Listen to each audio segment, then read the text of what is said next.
Okay, hey everyone, this is Zach. This is attempt number 2 because the first time I captured this, the video audio was super low, and as much as I want to keep it low so it doesn't get copyright or anything like that, you do need to hear what I'm talking about. So let's go ahead and get this a try again. If you enjoyed it, don't forget to like and subscribe. We're almost up to 200 subscribers, but this is my second time viewing the video. My first recording was the first time I saw it. So I'm going to have a little more to say. First, let's hear more. Hopefully about it doesn't Pokemon ruin Sword the experience. and Pokemon Shield But most people have already seen this Please have a anyway look at this because I'm trailer. pretty late on this. The one good thing about being so late on the reaction and the response is that most things that I might be confused about have already been clarified. So at the beginning we see just a highlight reel of the Champions Tournament and the Isle of Armor, which is the first DLC.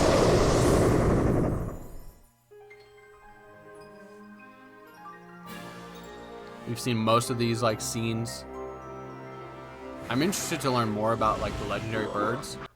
And okay, there's Galarian Slowking, and most people have been like ragging on the design because of the shell and the eyes, but I kind of like it. I think if they just would have like made Galarian Slowking darker and not made any changes other than like changing the colors a little, it would have been not as good. I don't mind this at all. I really don't. I think the shell going over the head and the shell like fully taking over, which brings in like the poison typing, is not too bad. I'm pretty sure it's a poison and psychic type, which is the same as Galarian Slow Bro. So we thought there might be some variations, but there wasn't. But I don't know. Apparently its ability and its move is mainly its ability is like really broken. So here, according to Cerebi, is Galarian Slowking's special move is Eerie Spell, causes opponents to lose 3 PP from its last used move. Its ability, Curious Medicine, resets stat changes when it enters the field. So this could be really good for clearing out a Pokemon that's overly boosted. This could shut down the Swords of Justice if you switch it in after they get the beat up boost. And I also heard some people talk on Twitter about how it might reverse Trick Room, but I don't know the details on that because I really haven't looked into it because I wanted this reaction. But Eerie Spell is basically just Duraludon's G-Max move, but you don't have to waste a G-Max Pokemon on it. So it's interesting. I like it. Which one do you like better, Slowking or Slow Bro? Let me know down in the comments below.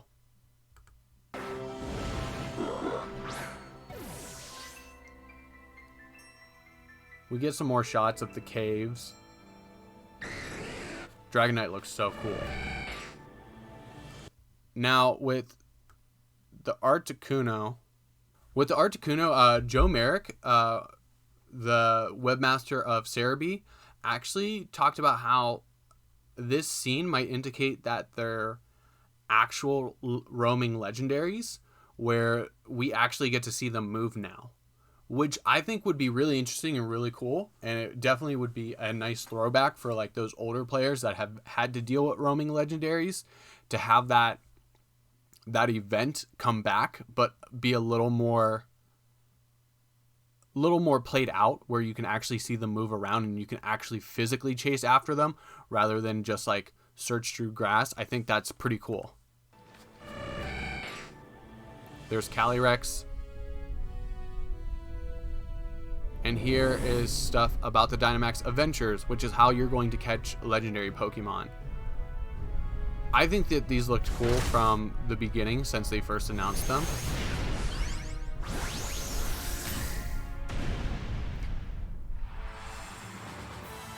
And then this is the Champions Tournament, right?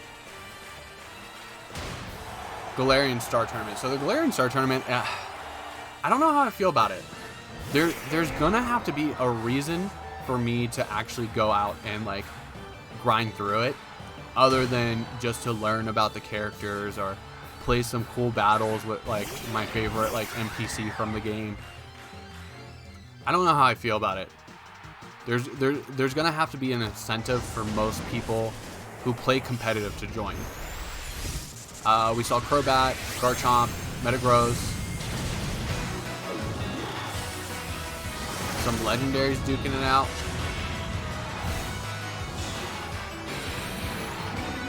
Hold on, can we just watch that again? How a lot of people like rag on these animations. These look good. That looks good.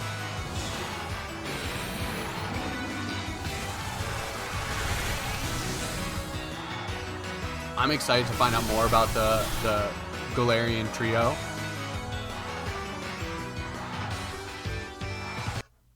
That was interesting. Let me go back to that.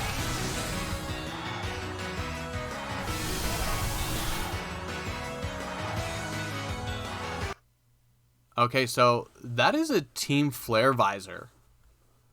So it looks like they're gonna have outfits, and I'm pretty sure the one before that was a Getsits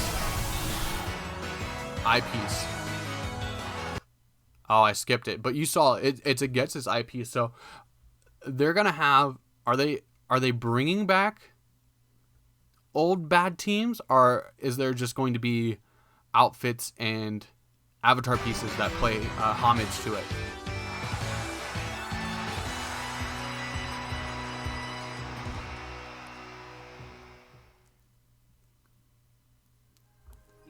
So what did you think? Let's take a closer look at the new adventures awaiting you in the Galar region's Crown Tundra. In the Crown Tundra, the second area unlocked by your expansion pass, you'll explore a snow-swept expanse with new faces. So we see that there's different weather, even though it's like a snowy landscape. There, you'll meet Peony. We get a new In outfit. charge is his expedition chief. Your investigations will take you across snow-covered hills and into a Pokémon den, where you'll reach depths beyond. Into a Pokémon den. So we see on the side, it has the players and the Pokemon with the health. So you must not re-heal after every battle. You must not go and do a new battle with full health, which will be an interesting strategy. And I've also heard something where else. You'll reach depths beyond those that max raid battles have taken you to previously. But that's not all that awaits you in the Crown Tundra. I think the bird trio Lots of is so legendary cool. Pokemon call the area home too. It looks like your adventures in this wintry land will give you an opportunity to obtain every legendary Pokemon that's appeared in the main series of Pokemon. So that wording is a little like confusing. So we're going to be able to catch every legendary that's been in past games. Does that mean we're able to encounter Zacian and Zamazenta again in one of these dens? Like, are they going to be available to revisit? Is Urshifu going to be able to revisit? Can we get a den with a Calyrex? I don't think so. So, like, other than Necrozma, I'm not really worried about, like, catching the legendaries, because from Articuno down to Lunala, I have shinies through events and through shiny hunting in the wormholes. From Ultra Sun and Ultra Moon, I actually have all these shinies all the way up to Lunala. So I would probably try to hunt Necrozma, but if you're doing it in dens or Dynamax Adventures, it's gonna be hard to hunt, which is kind of a bummer. So it's cool that you can get these Pokemon, but the fact that a lot of people use these as a way to shiny hunt them, it looks like you're not going to be able to do that. But I am interested for the new ones. So the new ones are pretty cool. I love their designs. Games so far. Many of those legendary Pokemon seem to dwell deep inside a special layer where Dynamax Pokemon are. So it says many. It doesn't say all. So that means that some of those Pokemon, which probably the newer ones, you're going to have to get through like story mode. Probably the new Regis, the new Galarian birds, and Calyrex, And that just means like you probably won't be able to get Urshifu. So only the previous Pokemon, the previous legendaries, are going to be in the dens. Are said to lurk, the same layer you can explore during Dynamax Adventures.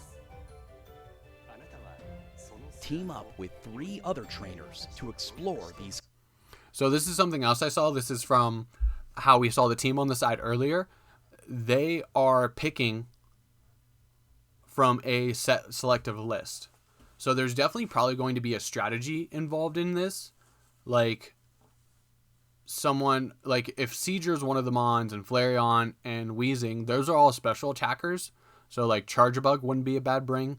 But that means that you don't have to worry about people using the wrong Pokemon. They are purposely bringing the wrong Pokemon, and like max raid dens are doing something like clicking Earthquake every single time to mess with you when you're doing a raid den online. But I do like this and I don't like this because there's going to be a set strategy, and if you're playing with random people, they might not follow the set strategy to go through each raid den. But we'll have to see when we get our hands on it. Caves. Battling wild Dynamax Pokemon. And it's real easy to figure out which Pokemon's which, so. And there's more.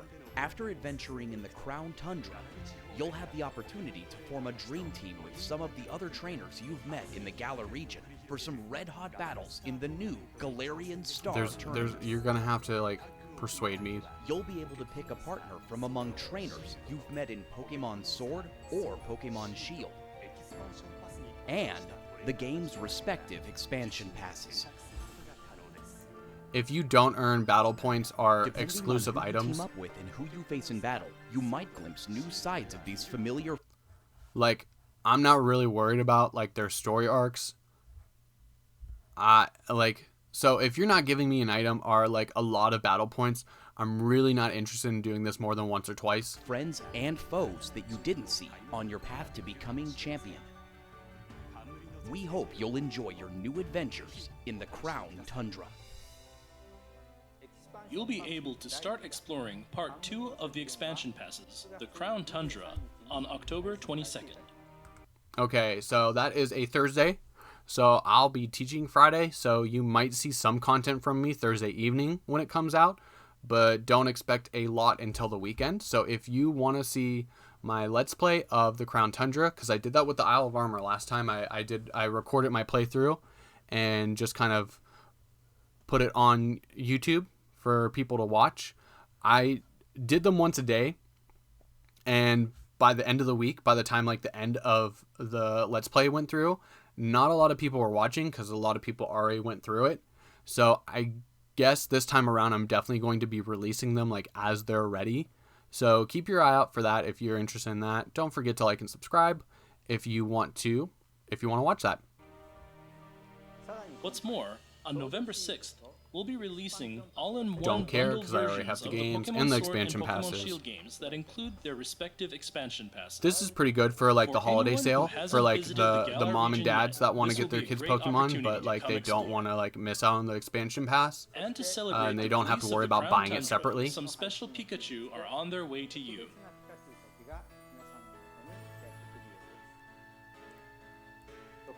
To get these special Pikachu for yourself, So these are the cat Pikachus. This is probably the third time they've released them. The first time around, you could only pick one. So you had to like use a code during a certain time period to get that one. So what I did to get all of them is I actually went to an old Sun and Moon cart that my brother had, and I played through the beginning of the game. And if you know anything about the beginning of regular Sun and Moon, it's a very begrudging task. So I did that just to get all of the cat Pikachus. So that kind of stunk. But now this is going to be good for the people who didn't do that, or the people who missed all of the distributions before. Maybe people jumping back in. I believe you'll the need first two are passwords already that will out. soon be revealed in various places. You can get the So there's password the for your first one. special Pikachu There's starting the right original now. cap, and I think the partner Enjoy cap your is out as ongoing well. adventures with So your I'll have new a video Pikachu for that friends. afterwards. Next, we have some news about Pokemon Home.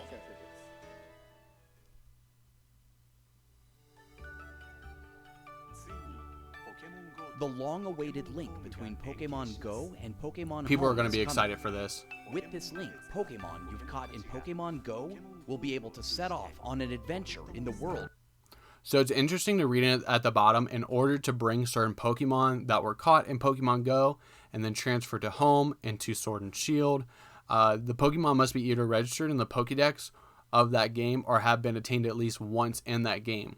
So you can't use Pokemon Go as your way for Dex filler. And I wonder why that rule applies to Pokemon Go. And are they going to change it? Like, will I not be able to transfer a Pokemon in from Home soon? And like transfer it into Sword and Shield until I catch one in game? Because if so, that would stink.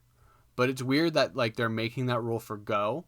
But say like with this Pikachu, for example, if I don't have a Pikachu in my Pokedex, I can't bring one from Go to Sword and Shield. But if I have a Pikachu in Pokemon Home, I could always put it into Sword and Shield. So that's weird that they're making that rule, but it's a good thing to remember that you can't just transfer Pokemon to fill the dex up. Of Pokemon Sword and Pokemon Shield by way of Pokemon Home. Another thing that a lot of people, once again, Joe Merrick, he's really the only tweets that I looked at before watching this, was talking about how the wording in like the press release from Niantic made it sound like that they're going to charge Pokecoins to transfer, which you can earn through keeping Pokemon in gyms, or you can buy with real money. So that's interesting that they're going to they might tie the transfer system through paying. If that's the case, it's going to suck, and I'm going to do it 1 or 2 times to get what I need to get, and then leave it at that. What's more, if you send a Pokemon from Pokemon Go to Pokemon Home, you'll be able to open the mystery box in Pokemon Go. Opening the mystery box will cause the mythical Pokemon Meltan to appear on your map in the app. Okay, that's cool. Let's go back to that. A set period needs to pass. It's usually 1 week by sending Pokemon to Pokemon Home. So they're trying to like limit how much you send at like a week. But this is cool because the only way to open that Meltan box before was to transfer a Pokemon to Let's Go Pikachu and Eevee. So those who haven't been able to hunt Meltan yet, you can literally just transfer Pokemon to Pokemon Home, which you don't even need a Switch to have Pokemon Home. You can download it on your mobile app. So you can use that to get the Meltan box, so you can actually start getting Meltan and Melmetal. So for the people that just play Pokemon Go, that's actually a pretty cool feature. Pokemon Meltan to appear on your map in the app. You'll also receive a mystery gift in Pokemon Home, containing a special Melmetal that is capable of Gigantamaxing. Okay, so I knew that they were probably going to tie this Gmax Pokemon to Pokemon Home. It kind of stinks that it says that you need the paid subscription to access these features. So that might be the same thing with Pokemon Go. So is like a Meltan or Melmetal worth like a couple bucks to you? For most Pokemon Go players, probably. But I've talked about it before, like a long time ago, how I thought that Pokemon Bank was kind of like paid DLC when they offer like exclusive Pokemon through it. Because you're getting a service, yes, but they're also using these Pokemon to like incentivize you getting that service. Which, I mean, now in 2020, with the way people buy microtransactions and loot boxes and all that stuff, this really shouldn't be that big of a deal.